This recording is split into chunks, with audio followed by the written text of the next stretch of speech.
Imagine this. You work hard for 10 years. You save. You sacrifice. You delay pleasure.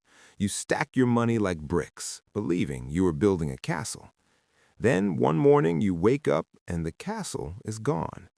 Not because a thief broke in, not because you spent recklessly, not because lightning struck your roof. No, because somewhere deep in the invisible machinery of money, markets moved, prices changed, confidence cracked, and risk, silent, patient, smiling like a crocodile under dark water, finally surfaced. And just like that, what looked solid became vapor. This is not just the story of money. This is the story of trust, of fear, of greed wearing a suit, of panic holding a smartphone, of entire civilizations building towers out of confidence and learning again and again that confidence can burn. Tonight, we go into the engine room. We will talk about money, what it really is. We will talk about markets, why they can look rational in textbooks and utterly unhinged on Tuesdays. And we will talk about risk, the force that makes people rich, ruins empires, and humbles geniuses. Because if you do not understand money, markets, and risk, you can spend your whole life working for numbers you never truly controlled. The great illusion. Let's begin with a dangerous misunderstanding. Most people think money is wealth. It is not. Money is a claim, a token, a social agreement, a permission slip accepted by millions of strangers who have all agreed, often without meeting, to pretend this paper, this plastic card, this number on a screen means something. And that agreement is powerful, so powerful that entire nations rise and fall on it. Inflation, for example, is not merely prices going up. It's the slow reality that over time, each unit of money buys less than before. Which means if your money sits still while prices march forward, your cash is not resting. It is eroding, quietly, politely, legally. Inflation is the pickpocket that smiles and says, "Don't worry, I only took a little." If your basket of goods cost 100 yesterday and 105 today, your money did not change shape, but its power did. That is the first lesson. Money is not just what you have, it is what your money can still command in the world. So the average person faces a brutal reality. Even if you simply hold money, risk can still find you. And that is where markets enter the story. Why markets exist. Now, picture an ancient village. One farmer has more grain than he needs. A fisherman has too many fish. A blacksmith has tools. A builder needs iron. A widow needs bread. A merchant wants all of it, but cheaper. The market is born. At its core, a market is where people exchange value. That is all. Not the screaming floor of Wall Street, not candlesticks on a crypto chart, not a man in a blazer saying liquidity event like it's sacred prophecy. A market is simply where buyers and sellers meet. But here's the twist. Markets don't just exchange goods, they exchange expectations. When you buy a stock, you are not buying a piece of paper. You are buying a future you hope arrives. When you buy a bond, you are buying a promise. When you buy real estate, you are buying both shelter and speculation. When you hold cash, you are betting stability is more valuable than upside. Every financial action is a wager, some loud, some quiet. And this is where humans make the whole system messy. Because markets are not run by calculators, they are run by people. People with ambition, people with rent due on Friday, people with private fears and public confidence, people who swear they're long-term investors until the screen turns red. Markets can move money toward companies, projects, and governments that need funding, but market prices also swing because they reflect changing information, expectations, and sentiment. In other words, a market is not a machine, it is a crowd. And crowds are brilliant until they're not. Risk, the price of possibility. Now let's meet the main character, risk. Risk is not evil. Risk is the toll booth on the highway to reward. In plain language, risk is uncertainty and the potential for loss. And in general, the more risk you take, the more return you demand as compensation. That sounds neat, elegant, academic. In practice, it means this. If someone offers you very high returns with no risk, one of three things is happening. They are confused, they are lying, or they are recruiting you into a disaster with excellent branding. Higher reward usually comes with higher risk. That's the ancient bargain. You want safety? Your gains are limited. You want growth? Prepare for volatility. You want extraordinary upside? Then risk may greet you at the door carrying a baseball bat. This is why some people panic when their investments fall 10%, while others yawn and buy more. The difference is not just intelligence, it is risk tolerance, your ability and willingness to absorb loss in exchange for possible reward. And let me say something unfashionable. A person does not discover their risk tolerance during calm years. They discover it during a storm.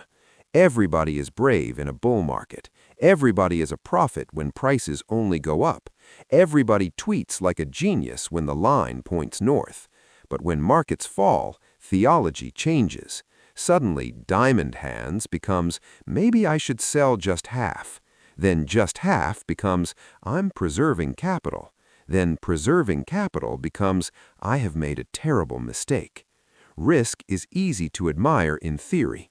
It is much harder to hold in your chest at 2:13 a.m. The human drama, greed, fear, and the crowd. Let's go deeper. Why do bubbles happen? Why do crashes repeat? Why do intelligent people walk into obvious danger wearing expensive shoes? Because markets run on two ancient emotions, greed and fear. Greed says, if I don't get in now, I'll miss the future. Fear says, if I don't get out now, I'll lose everything. And these two emotions take turns driving the bus, while logic sits in the back asking to be let off. The crowd creates its own momentum. When prices rise, rising prices become the proof that prices should keep rising. People call this confidence. Sometimes it is. Sometimes it's a stampede in designer clothing. Then comes the reversal. A rumor, a missed earnings report, a debt problem, a rate hike, a liquidity squeeze, one bad quarter, one crack in the glass, and suddenly everyone remembers that gravity exists.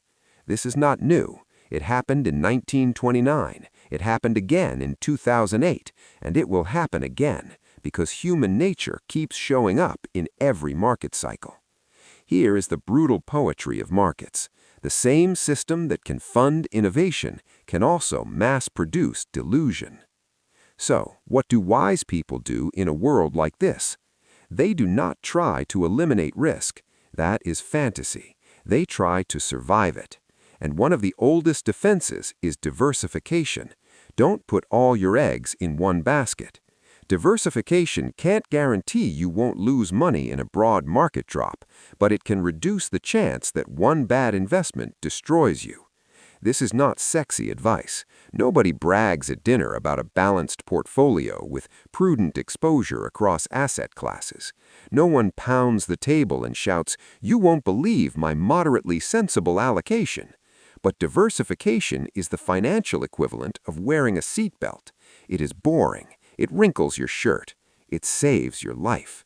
Because the first rule of compounding wealth is not maximize gains. It is avoid catastrophic ruin. If one asset, one company, one sector, one coin, one charismatic founder, or one beautiful narrative can wipe you out, then you are not investing. You are volunteering for a plot twist. Asset allocation matters too. How you divide your money between things like stocks, bonds, and cash, based on your time horizon and your ability to tolerate risk. And that last part matters. Time horizon changes everything. If you need the money soon, volatility is dangerous. If you don't need it for years, volatility becomes less terrifying and sometimes useful. A temporary drop is painful. A forced sale during that drop, that is lethal. And here lies a hidden truth. A lot of investment mistakes are not about bad assets. They are about bad timing, created by bad planning. The invisible monsters. Now let's name the monsters most people never see clearly. 1. Inflation risk. Your money loses purchasing power over time if returns do not keep up with rising prices. Even doing nothing carries risk when inflation is present. 2. Market risk. The whole market can fall, even if your favorite company has a nice logo and a founder who says mission a lot. 3. Concentration risk. If too much of your wealth depends on one bet, one mistake becomes destiny. 4. Liquidity risk. An asset may be valuable in theory, but hard to sell when everyone runs for the exit. In panic, price and value become estranged cousins. 5. Behavioral risk. This is the most dangerous because it lives in your own head. Selling from fear, buying from envy, mistaking luck for skill, confusing a rising market with personal genius. The market has destroyed many people, but not always because it was cruel. Sometimes it simply handed them a mirror. The parable of two investors. Let me tell you a story. Two investors start with the same amount of money. The first is dazzled by momentum. He wants excitement. He chases headlines. He buys what is already soaring, because if everyone is talking about it, surely that means safety, which is adorable and financially dangerous. The second investor looks boring, annoyingly boring. She studies risk. She spreads her bets. She keeps cash for emergencies. She matches her investments to her time horizon. She understands that the goal is not to impress strangers. The goal is to still be standing. Then the storm comes. The first investor is shocked. He thought risk was a footnote, not a main character. He sells low, promises to never trust markets again, and spends the next 5 years giving speeches titled, "It was all a scam." The second investor suffers too. Diversification never promised immunity, but she survives. And survival in markets is not glamorous. It is just incredibly profitable over time. Because the game is often won not by the person who made the boldest move, but by the person who stayed solvent, stayed rational, and stayed in the arena. What money really rewards. Here is the part many people miss. Markets do not consistently reward brilliance. They do not reliably reward confidence. They certainly do not reward posting rocket emojis under bad decisions. What markets often reward is a rarer combination: patience, discipline, humility, endurance, emotional control. That's almost insulting, isn't it? You came looking for a secret formula, a hidden stock, a magic pattern, a whisper from the mountaintop. And the answer is, understand risk, think long-term, diversify, and avoid doing stupid things under emotional pressure. It's not cinematic, but it is the kind of advice that keeps your future from becoming a cautionary documentary. Because money compounds, but so do mistakes. A small fee compounds. A tax drag compounds.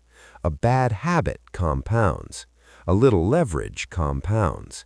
And a little arrogance compounds faster than all of them.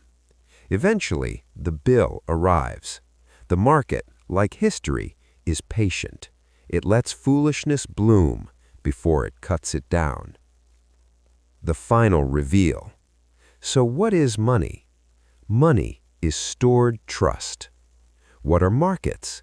Markets are giant theaters where human hope and human fear fight in public, in real time, with numbers. What is risk? Risk is the price you pay for the possibility that tomorrow may be better than today. And that is the grand contradiction. You cannot build wealth without taking risk.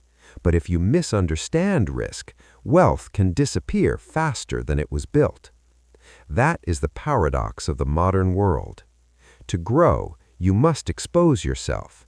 To survive, you must restrain yourself. To win, you must know what can kill you. And the people who master money are not always those who make the boldest bets. Often, they are the ones who understand that the first commandment of finance is not get rich. It is do not die foolishly. So the next time you look at your bank balance, your investments, your business, or your dreams of financial freedom, remember this. Do not ask only, how much can I make? Ask, what am I exposed to? What assumptions am I making? What happens if I'm wrong? Can I survive the downside? Am I chasing reward or just volunteering for avoidable pain?